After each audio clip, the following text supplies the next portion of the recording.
As of right now, we are 1 minute away from liftoff.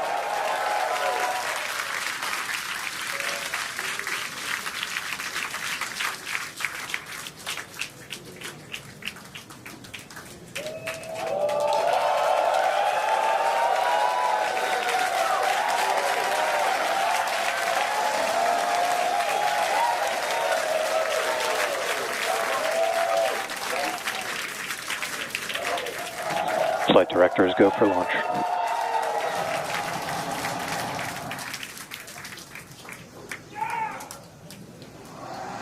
Best words you could possibly hear 20 seconds away from liftoff.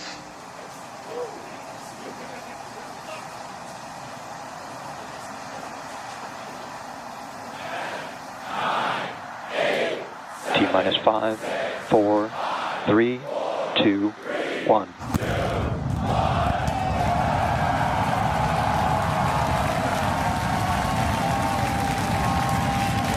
We have liftoff. Vehicles pitching downrange.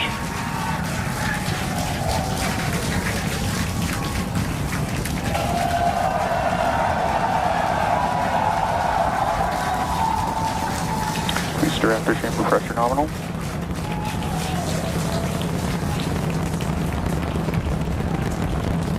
"30 seconds into the flight, the rumble's just starting to reach us here at launch control.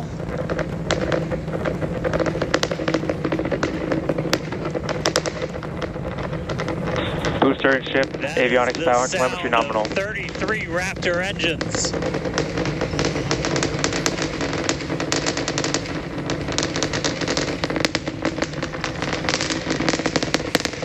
Max Q.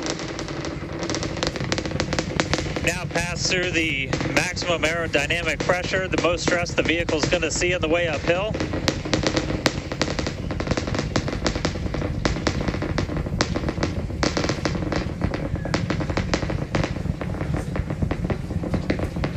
All right, our next major milestone coming up, it's going to be hot staging. We're going to see the engines ignite on ship to push it away from the booster.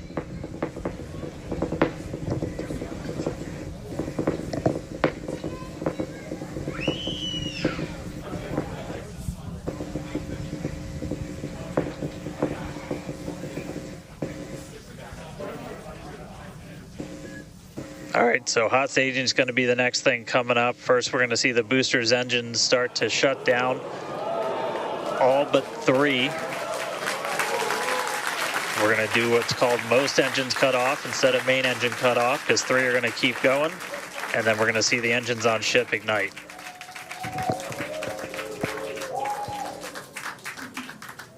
Right now, the tower team is doing their go, no go.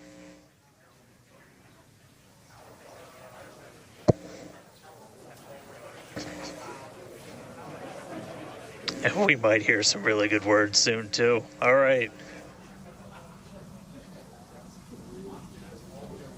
Can still see it up behind me. That is one of the most gorgeous things I've ever seen in my entire life. Coming up on hot staging next. Ship engine There's startup. most engines cut off. Stage separation. Booster Stage separation, hot stage separation confirmed. Ship under its own power. I'm seeing 6 out of 6 Raptors lit. Hopefully I got a booster on the way back to me. I'm going to send it to you guys in Hawthorne.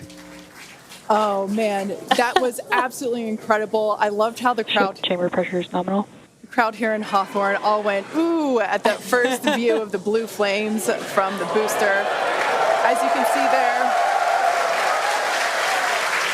first stage currently performing, is now making its way back to the launch site. Again, we are... Ship avionics power and telemetry nominal. The booster and the tower are both performing automated checks to make sure we are go for the booster to return to the launch pad for that catch. And once those are complete, the flight director... Booster, boost back for shutdown. Flight directors go for booster return. And we did hear that the tower is go for catch. So that was one of the big criteria we were looking for. This view We'll here. wait to hear that the go for catch has been sent. Beautiful view here from the ship. And so exciting to hear that we got a go for booster catch. That means it's going to be a really exciting morning. Again, the booster is making its way back towards now land in order to make that catch attempt in the tower. So incredible to see these views. You can see the ship on the right-hand side of your screen. All 6 Raptor engines are under full power. Once again, the booster is making its way back to the launch site. We are going to try and catch it using the chopsticks on the launch tower, the exact same tower that it just launched from just, 5 minutes ago. Yeah, and the booster... Starship on nominal Guys, trajectory. I can confirm the command was sent for the booster to come back. That is incredible. So I'm looking news. up right now. It's pretty much right overhead of us, and we can see it starting to come down. I can't wait for us to hear the sonic boom through Dan's mic. Right. That is going to be incredible. It was so cool to hear the liftoff.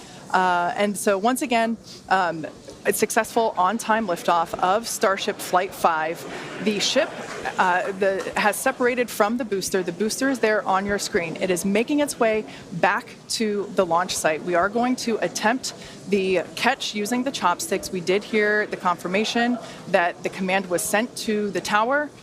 We are go for catch. And in order to... And guys, we should just be about 30 seconds away from our landing burn.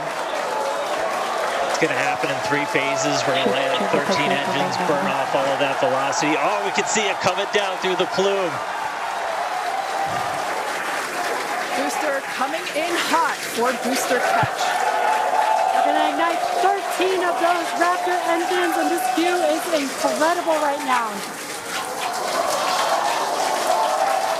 You can see how fast this vehicle is moving on the left-hand screen. Landing burn has been ignited. We're now down to 3 Raptor engines. We can see those chopsticks now in view.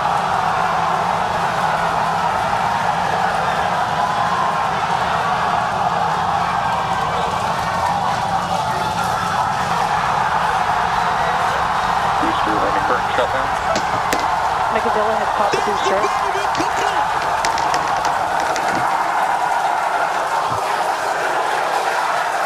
This is absolutely insane. On the first ever attempt, we have successfully caught the Super Heavy booster back at the launch tower. What an incredible view! Are you kidding me?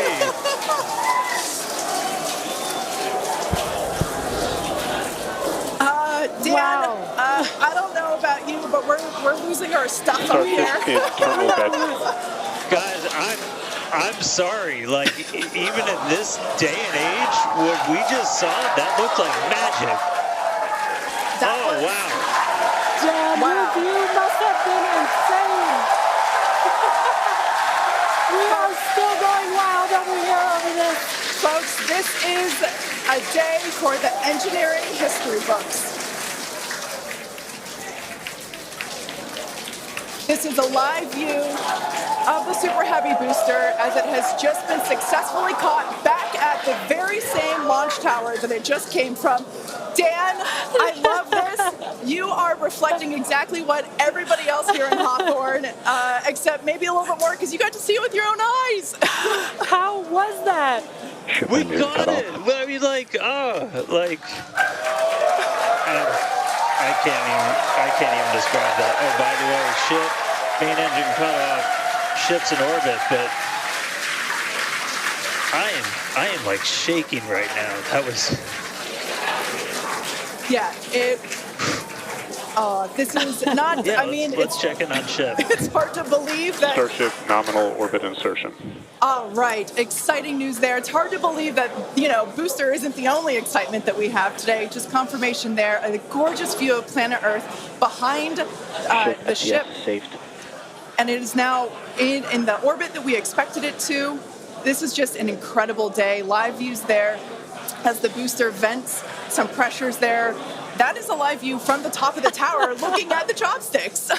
I am still in disbelief. I'm trying to catch my tears just like the chopsticks caught the booster. It has been nonstop since liftoff. And we are all so excited about everything that's been happening so far this morning.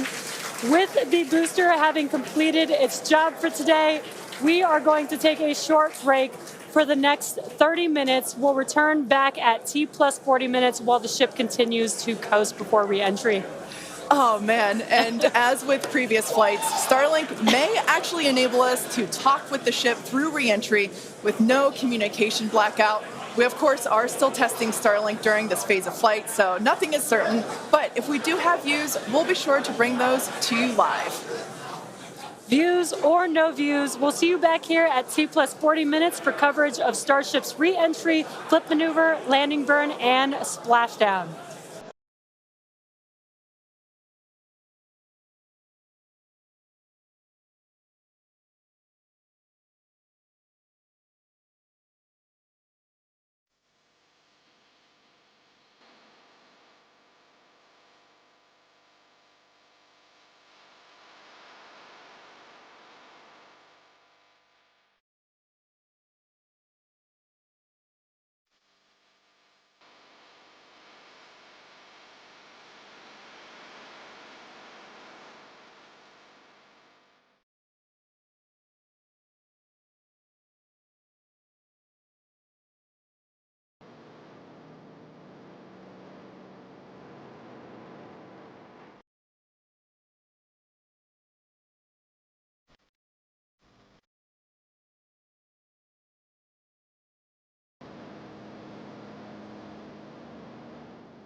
Welcome back to Starship's 5th flight test. It has been an exciting day so far. Even the crowd here is still so excited. We lifted off from Starbase at 7:25 a.m. Central Time. The Super Heavy booster and ship had a successful separation, as well as a good boost back burn and good separation of the hot stage adapter. The Super Heavy booster then completed the landing burn with 13 Raptor engines igniting and slowing down the vehicle perfectly for Mechazilla to catch the Super Heavy booster for the first ever land recovery of the vehicle.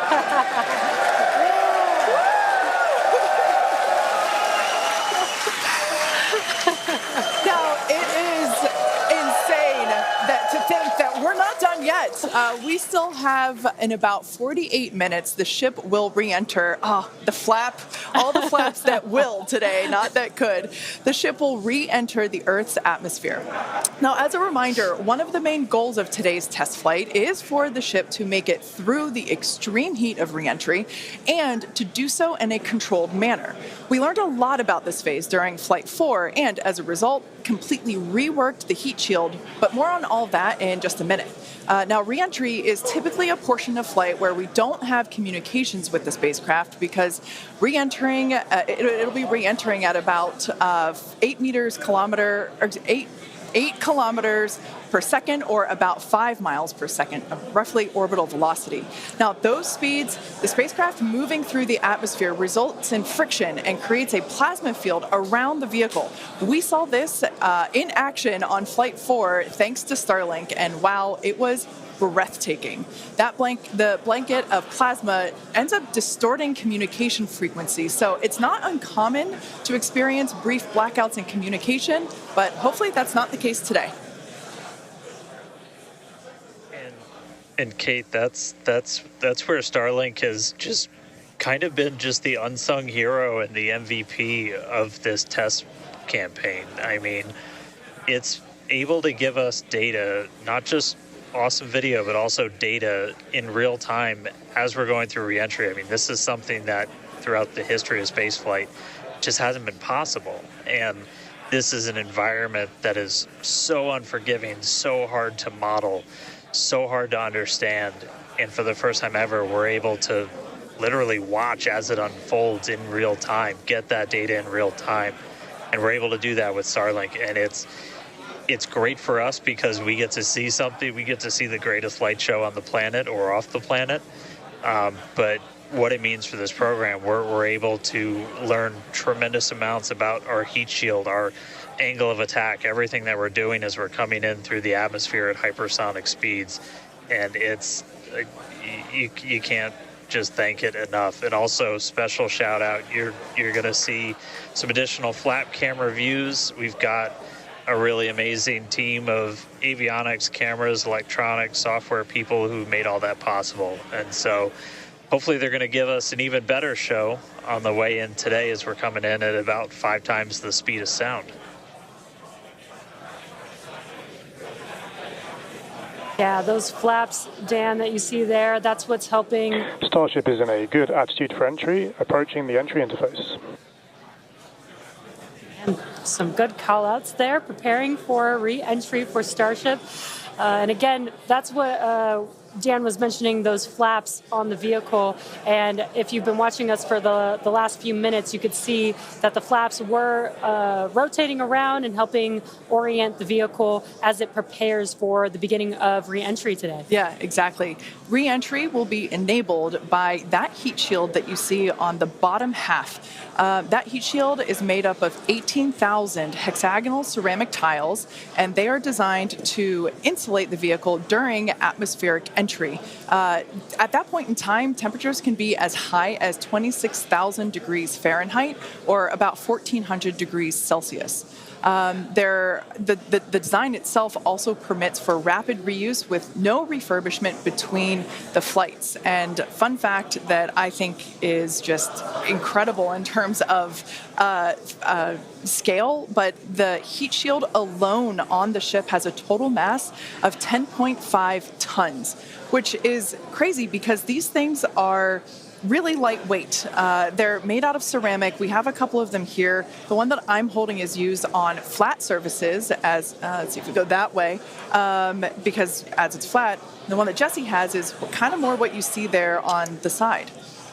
Yeah, exactly. And having these different shapes, the flat version and the curved version, allow us to cover a lot more of the surface area of the vehicle. Again, we need to protect every portion of it. So even those curved surfaces, and especially the hinge area, if you watched Flight 4, is really what we want to make sure that we protect. And yeah, Kate, these are very, Super very lightweight. But when you put 18,000 of them together, they add up to 10.5 tons, which is incredible. Now, we did mention earlier that the heat shield has been completely reworked. Starship has entered the atmosphere, remains on a nominal entry trajectory.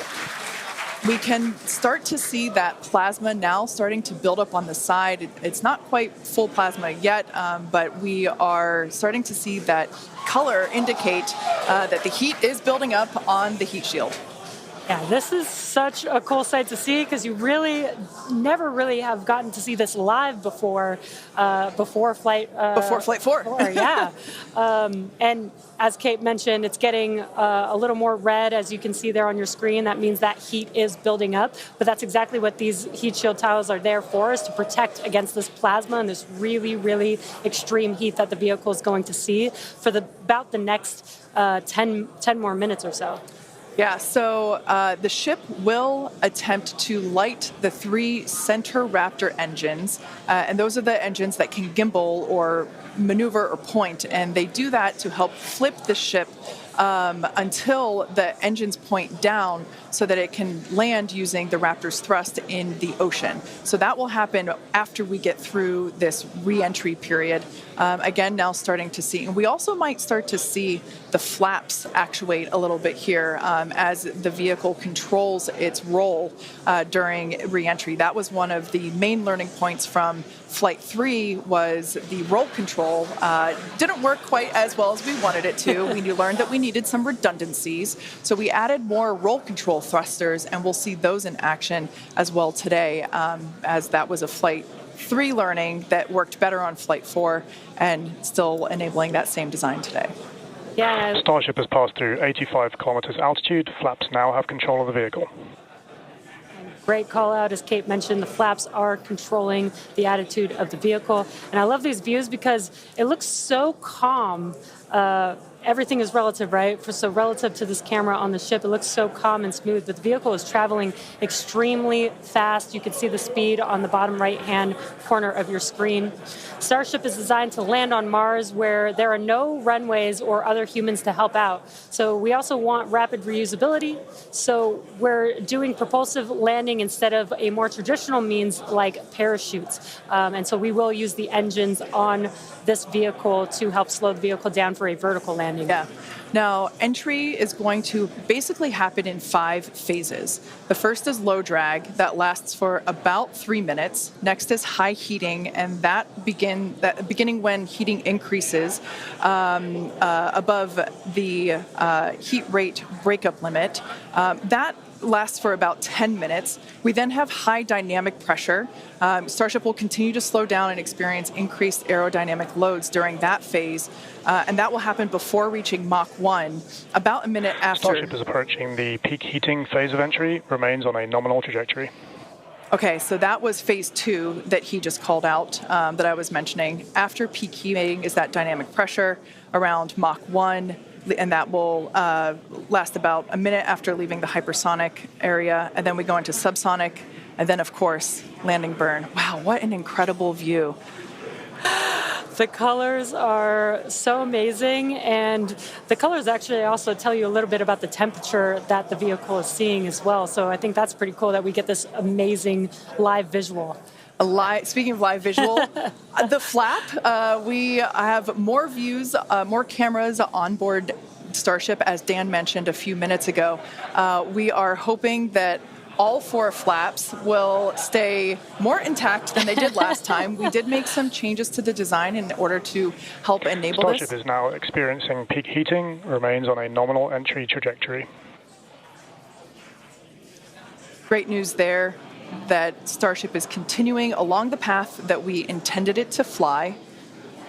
You can keep track with how fast it's going and how high it is above Earth using the display that is there on the bottom right-hand side of your screen. And guys, this is where we're really going to see a lot of those improvements from Flight 4 really come into action. Is you guys kind of talked about, so it's called the static arrow. Those are kind of the poke out points on the flaps. Those get exposed to some pretty extreme heat environments, and so we added some additional, basically made it a lot more robust for the thermal protection there. And we learned not just from visuals and stuff like that. We had those missing tile tests on Flight 4 where we intentionally left some out, kept in some backup layers. They're called ablatives, which means they just gradually melt away to help dissipate the heat. And we've got an entire layer of ablative underneath the tiles on this Starship today. So even if you get a gap in a tile or a tile is broken, anything like that, we've got essentially backup options. And what we're really trying to do today is do an on-target landing. As we lost the flaps, you lose a lot of your control, and so we didn't land right on target last flight. This time we're trying to really nail the target within just tens of meters, and that'll just be a really huge step on feeling like we're closer to bringing a ship back. Obviously, there's a lot of work before we get there, but we just caught a booster. We're going to start looking real soon at when we can catch a ship. So the view on your left is as a helicopter passes by Dan, bound at Starbase. The view on your left is a camera that's positioned near the nose of the ship, looking basically down toward the flap. The view on the right is looking perpendicular to the flap. So we're looking basically bird's eye view onto the flap on the left-hand side, and then a worm's eye view from the side with that view on the right. Yeah, sorry about that, guys. Maverick just buzzed the tower. He might be coming back, so. Now, these views brought to us by Starlink. It's incredible that we have this high-definition capability. In fact, that view on the left... Starship is now halfway through the peak heating phase of entry, remains on a good trajectory. So great news there, hearing that we're about halfway through the peak heating phase. Like I said earlier, this lasts roughly 10-ish minutes. And we did hear earlier that the flaps have control of the vehicle, so also good news there. It is incredible that we've basically had views the entire time. Right, yeah. Thanks to Starlink. My memory did black out a little bit after booster catch, so I think we had views. But all through the coast phase, we had some beautiful views of planet Earth behind the ship as it was in its orbit. Yeah, and I also do want to point out on your right-hand screen, we've got a more encompassed view of the flap. As we watched in Flight 4, the hinge area was the area where we got a little bit of that burn through. This view, this new camera view on the ship, will help us be able to visually see more of what's happening in that area. And again, we have improved our heating tiles, and so hopefully we've protected the hinge a lot better this time. Landing chill has started. But again, these views are additional to the data that we get on these flight tests that help enable us kind of put the data that we get in the computer to the visuals that we see and try and align those and use that for improvements in the future. Now, we heard a call out there saying that engine chill has begun. This is an indication that we are starting to flow a little bit of the super cold liquid oxygen through the hardware, through the Raptor engine, specifically the turbo pumps, to help ensure that the hardware is at the right temperature before we give a full push, a full flow of propellant at engine startup. So all of that to say, we are getting closer to the landing burn. We definitely are. And again, if you look at the bottom right hand of your screen, you can see the altitude that the ship is, and it has been slowly making its way closer and closer to Earth. We're currently at about 63 kilometers from planet Earth, and you'll see that number trend lower and lower as we get closer and continue through this reentry. Yeah, this is going to go on for a little, actually a while longer. We have about 10 minutes or so, roughly, before we execute the landing, the ignition for the landing burn, starting with the landing flip. So we're making a controlled reentry. This is one of the primary objectives for Starship today, is to demonstrate another controlled reentry, even more controlled than what we saw on Flight 4. And so far, that is looking good.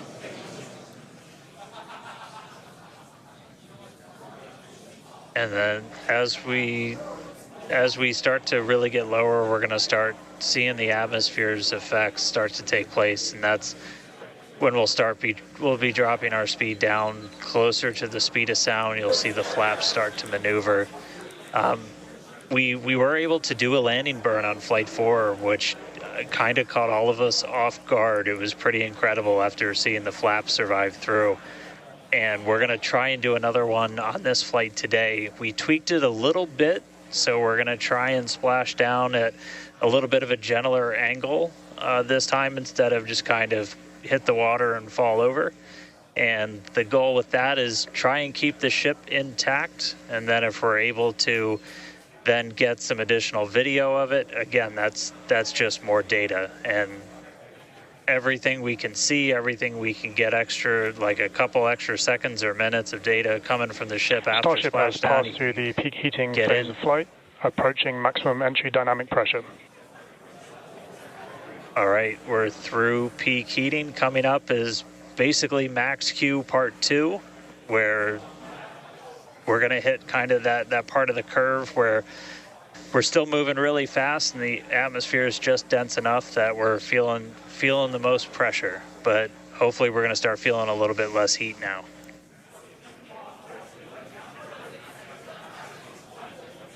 Looks like we got more views of each of the flaps on the ship as it's making its way back down to Earth.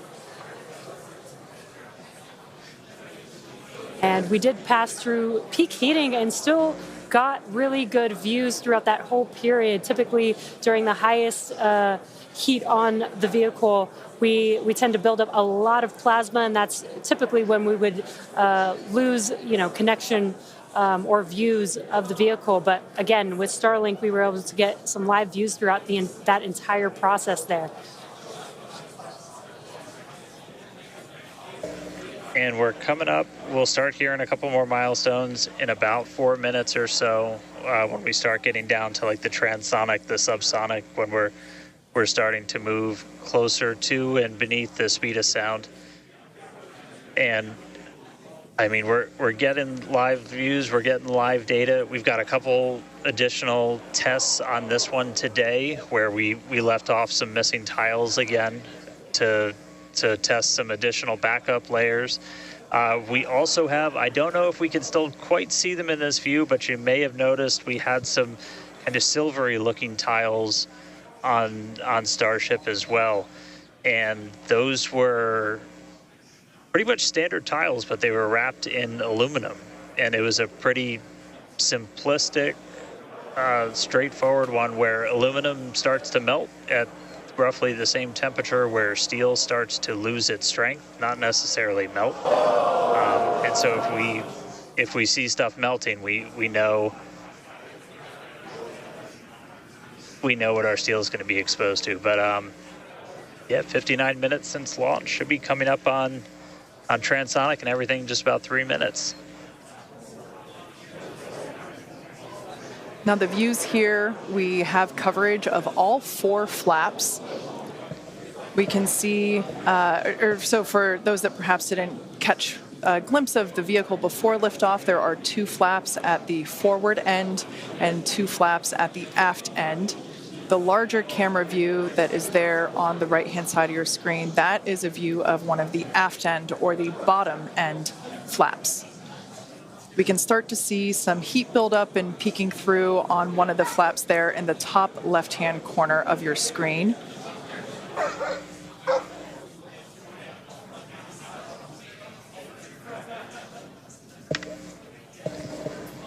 Once again, Starship now at T+1 hour and 9 seconds into its flight today, re-entering the Earth's atmosphere.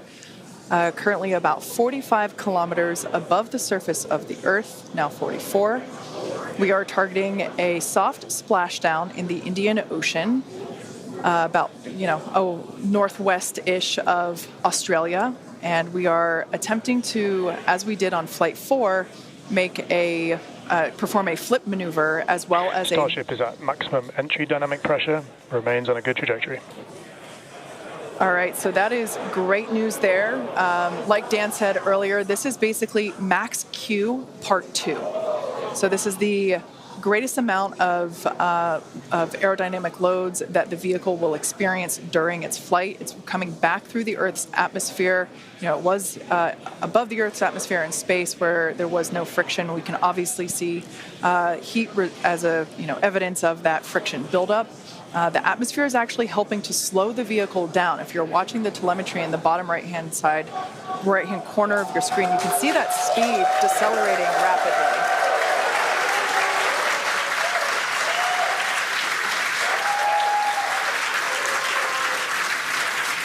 Now, the 4 flaps on the ship help steer the vehicle, and one of the main objectives for the ship today is to demonstrate controlled re-entry during this phase of flight, this re-entry phase. Yeah, and we have 6 engines on ship, but we only need 3 of them, the 3 sea-level engines. We will have that flip maneuver happen very close to touching down for splashdown. We'll do that flip maneuver, ignite those engines, slow the vehicle down immediately, and then hopefully have what we call a soft splashdown in the water. It's probably going to feel a little bit harder on the top of the surface of the water, but it'll look pretty gentle. Yeah, and like we said earlier, we hope to have some more views, even of that phase of the flight. So fingers crossed that we can we can bring those to you. We are hoping to splash down softer than we did last time on Flight 4. Right now, Starship continuing to make its descent back to planet Earth. Starship is at Mach 2, remains on a good trajectory. All right, great news there. That tells us that the vehicle is traveling twice the speed of sound. So we will then, the next call out that we'll hear is that it is, traveling about the speed of sound. And then we will hear a call out that that will be the call out that it is transonic. And then we will hear another call out saying that it is subsonic, meaning going slower than the speed of sound. Starship is transonic. There it is. So at this point in time, we say transonic because certain parts of the vehicle, like the flap that you see on your screen, might be experiencing airflow faster than the speed of sound, while other parts of the ship may be experiencing airflow. Starship is in the subsonic belly flop. All right, so now the entire vehicle is traveling slower than the speed of sound, so subsonic. The crowd here at Mission Control Hawthorne also getting excited, just like us. We're awaiting a water landing. We are going to reignite the 3 engines to perform that flip maneuver, and we're basically about a minute and a half, away from the landing flip. Yeah, the crowd's getting excited here as we get closer and closer to splashdown. Again, just about a minute away from the expected splashdown, so we should see a lot happening coming up here shortly.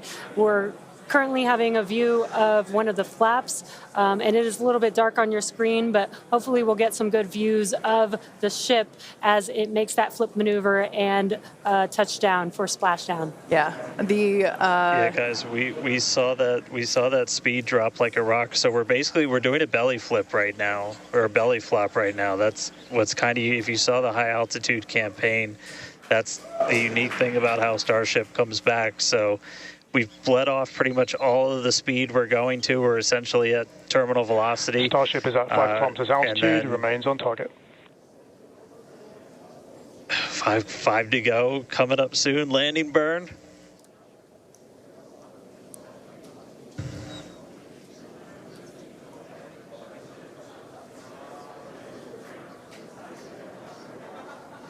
Two kilometers away.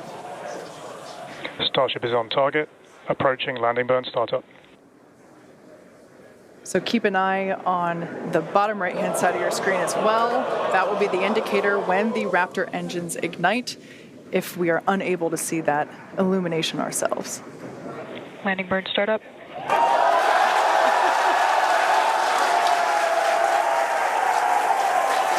a cool view of the reflection of that landing burn. We can see the water just behind the ship.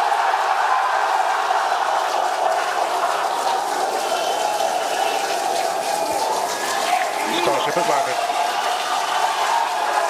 An incredible view. I think it is safe to say we have a ship in the water. Touchdown! That is a live view from the ocean surface. What an incredible end to Starship's journey. A live view from a buoy that we had out at the landing zone. An incredible view of ship landing just about on target as they were calling out. That was amazing. And we were not intending to recover any of the ship's hardware, so that was the best ending that we could have hoped for.